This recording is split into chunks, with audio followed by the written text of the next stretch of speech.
Today, my administration announced that this year, the deficit fell by $1.4 trillion, the largest one-year drop in American history, $1.4 trillion decline in the deficit. Let me repeat that, the largest ever decline in the federal deficit. Let me be clear. This record deficit reduction includes the cost of my student loan plan and everything else we're paying for. The deficit is down $1.4 trillion this year, even after accounting for 30 years of debt relief paid in advance. You know, this follows last year's drop of $350 billion in the deficit.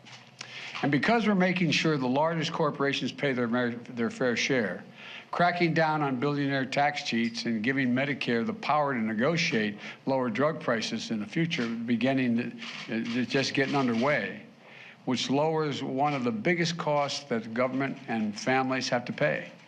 We'll reduce, because of that, the deficit another $250 billion over the next 10 years. You know, we're going from historically strong economic recovery to a steady and stable growth while reducing the deficit.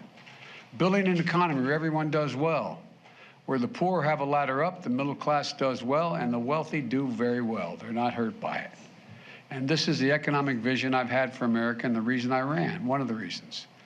Republicans in Congress have a very different vision. Now listen to me closely. Congressional Republicans love to call Democrats big spenders, and they always claim to be for less federal spending. But let's look at the facts. The federal deficit went up every single year in the Trump administration, every single year he was president. It went up before the pandemic. It went up during the pandemic. It went up every single year on his watch, the Republican watch. In fact, in 3 years before COVID hit, the deficit ballooned by another $400 billion. They're the facts. And one big reason for that is Republicans voted for a $2 trillion tax cut, a Trump tax cut, which overwhelmingly benefit the wealthy and the biggest corporations. And that racked up the deficit significantly. On my watch, things have been different.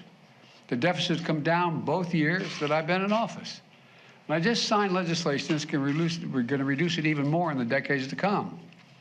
Now, Republicans in Congress are doubling down on their commitment to explode the deficit again. Just this week, it's hard to make this stuff up. Just this week, Republican leaders said if they get their way, they're going to extend the Trump tax cuts, which are due to expire in a couple of years. Extend them. They said they'll repeal the corporate minimum tax of just 15% that I just signed into law, 15%. They'd allow the largest and most prosperous corporations in America to go back to paying zero in federal income tax, which 55 of them did in 2020. They said they'll repeal the lower prescription drug cost, and it will take effect next year, and these major reductions in the drug costs don't really kick in until next year. If Republicans repeal it, it's going to raise costs to millions of seniors, and the cost to the federal government will be billions of dollars. Put it all together, the Republican plan would add about $3 trillion to the deficit. $3 trillion. That's their plan. That's what they did under my predecessor, and that's what they intend to do again. Adding another $3 trillion to the deficit is reckless, it's irresponsible, and it would make inflation worse. Hi everyone, George Stephanopoulos here. Thanks for checking out the ABC News YouTube channel. If you'd like to get more videos, show highlights, and watch live event coverage, click on the right over here to subscribe to our channel, and don't forget to download the ABC News app for breaking news alerts. Thanks for watching.